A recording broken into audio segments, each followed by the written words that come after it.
All right, movie minions. So according to Daniel RPK, trusted insider who tends to get a lot of things right, it's a go.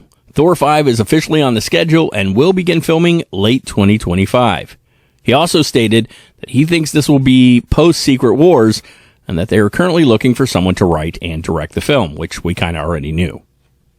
Now, I've said this before, and I'll say it again. I personally enjoyed Love and Thunder, although I do agree they should have done more with gore. But not everyone seems to like it as much as I did. Hemsworth himself has stated he thinks he got a little too silly with the character.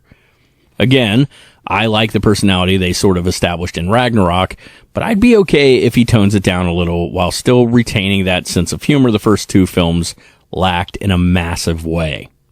Let's be completely fair, though. Thor Love and Thunder made a hefty box office return, and it garnered a 63% critic score and 76% audience score, which isn't nearly as bad as some movie outlets would try and convince you. I stand by my comments that even lower-tier Marvel films are better offerings than a lot of other upper-tier action films, especially as of late. I also agree with a lot of the insiders that the term superhero fatigue is just ridiculous. Massive fans of the genre are still fans of the genre, and they're going to continue to show up if the story is good. To me, that was just another industry term created to garner attention by creating controversy. What we are really fatigued by is just too much all at once and bad stories. Now, the way it's looking right now, they will film late 2025, early 2026, and that would imply a 2027 release, again, post-Secret Wars. The timing would be good, as we'll be looking at a pseudo-end to the original MCU characters as they start to phase out, and an introduction to the new with the likes of X-Men and Fantastic Four. So having some of the original helping to ease the audience over, plus, he's a god, I think there is a lot they could do with this, a lot they could do with Thor's character, even in the future. And I hope to continue seeing any remaining Avengers after Secret Wars finds its conclusion.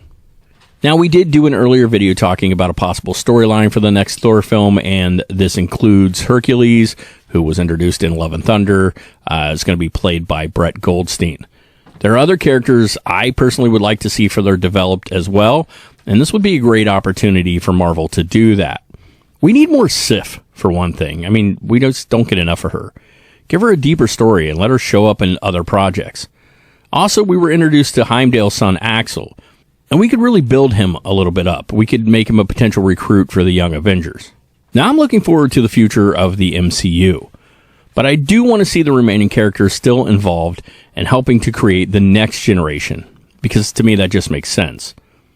When these franchises take their time and build stories like Marvel started off doing, it goes really well. But when they try and cut corners, overstuff the schedule, or rush projects, we get most of the DCEU and then few of the Marvel outings that we've been receiving lately. With that being said, I do want to see Marvel wrap up or follow up with any of those teasers that have been dropped, because I don't want those to just be let go. If a character has been introduced, there are fans out there who want to know what happened to them. So they need to consider that as well and at least give us some kind of closure. Now, of course, a few names have been brought up here and there over who could direct the next Thor film, but we're just going to have to wait and see. With that said, I'm good with this moving forward, but let me know what you guys think. Drop me a comment, make it nice, share this one, then click subscribe, because I get really excited every time I see we have a new follower. That's it, movie minions. Go back and watch your favorite Marvel movie until next time we talk, and remember to always stay awesome.